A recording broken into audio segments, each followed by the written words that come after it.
నమస్తే నమస్తే సో ఇప్పుడు పుష్ప 2 ట్రైలర్ చూసారా, మీకు ఎలా అనిపించింది? అసలు మామూలు లేదన్నా, బీభత్సంగా ఉంది. అసలు ఇది 3 మినిట్స్ ట్రైలర్ చూస్తే అసలు మైండ్ పోయింది. సినిమా ఎప్పుడుగా రిలీజ్ అవుద్ది అన్నట్టు చూస్తున్నాము.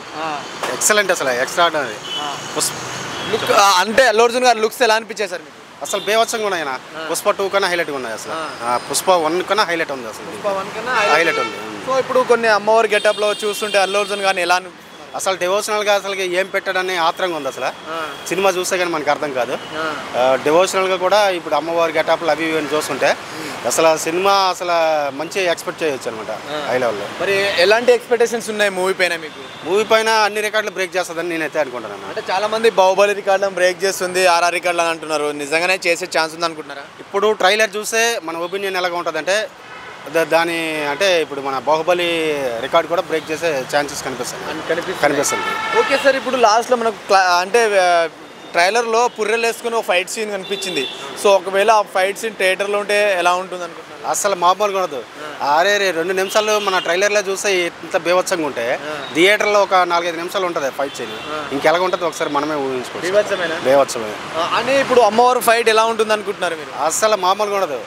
2 నిమిషాలు ట్రైలర్లో చూస్తుంటే 10 సార్లు ఇప్పుడు చూసా ఆ ట్రైలర్. అలాంటిది ఇంకా సినిమాలో చూస్తే ఏ విధంగా ఉంటుందో ఎవడో ఊహించలేడు. అట్లా ఉంటుంది. రష్మిక మందన ఎలా చేసింది అనుకుంటున్నారు? బాగానే చేసి ఉంటుంది అనుకుంటా, ఎందుకంటే ఆల్మోస్ట్ ఆ మూవీస్ అన్ని చూసాను కాబట్టి ఇందులో ఇంకా డిఫరెంట్గా చేసి ఉంటుందని నేను అనుకుంటాను. సో ఈసారి పెళ్ళం మాట ఎలా వింటే ఎలా ఉంటుందో చూపిస్తా అని అల్లు అర్జున్ గారు అన్నారు. ఆ డైలాగ్ చూసినప్పుడు మీకు ఎలా అనిపించింది? అసలు ఎక్స్ట్రాడినరీగా ఉంది, అసలు బాగుంది. సో పుష్ప అంటే నేషనల్ అనుకుంటేవా ఇంటర్నేషనల్ అంటారు. ఆ డైలాగ్ చూసినప్పుడు ఎలా అనిపించింది?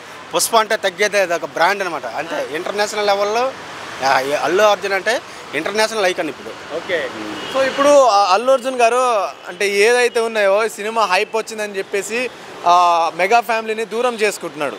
సో అలా మాట్లాడడం కరెక్ట్ అనుకుంటున్నారా? నాకు సపరేట్ ఆర్మీ ఉంది అని, సో అలా మాట్లాడడం కరెక్ట్ అనుకుంటున్నారా? ఇప్పుడు కొన్ని కాంట్రవర్సీ క్వశ్చన్స్ అయితే మనం ఇక్కడ మాట్లాడుకోవడం కరెక్ట్ కాదు. ఎందుకంటే వాళ్ళంతా ఒక ఫ్యామిలీ. ఈరోజు కాకపోతే రేపనే కలిసి ఉంటారు, అన్నీ బాగానే ఉంటాయి. కాకపోతే ఏంటంటే అల్లు అర్జున్ ఏదైనా సరే చిరంజీవి వాళ్ళే పైకి వచ్చాడు, ఆయన కూడా మర్చిపోడు. కాకపోతే ఏంటంటే ఆయన ఓన్గా ఇండివిజువల్గా ఆయన రావాలని ట్రై చేస్తాడు. ఫ్యాన్స్ మనం కొట్టుకుంటున్నాం కాబట్టి మనం అంత సైలెంట్ ఉంటే బెటర్ అని నా అభిప్రాయం. ఓకే సార్, ఇప్పుడు ఓవరాల్గా ఒక మాటలో చెప్పాలంటే పుష్ప 2 ఎలాంటి హైప్ క్రియేట్ చేస్తుంది? ఇంకొకటి ఎన్ని వేల కోట్లు కొట్టచ్చు అనుకుంటున్నారు మీరు? ఇప్పుడు కోట్లు ఇవన్నీ అయితే ట్రైలర్ చూస్తే నేనైతే కరెక్ట్గా ఎగ్జాక్ట్గా ఫిగర్ అయితే చెప్పలేము. ఇప్పుడైతే మన తెలుగు ఇండస్ట్రీలో రికార్డులన్నీ బ్రేక్ చేయడానికి ఛాన్స్ అయితే కనిపిస్తున్నాయి. Thank you.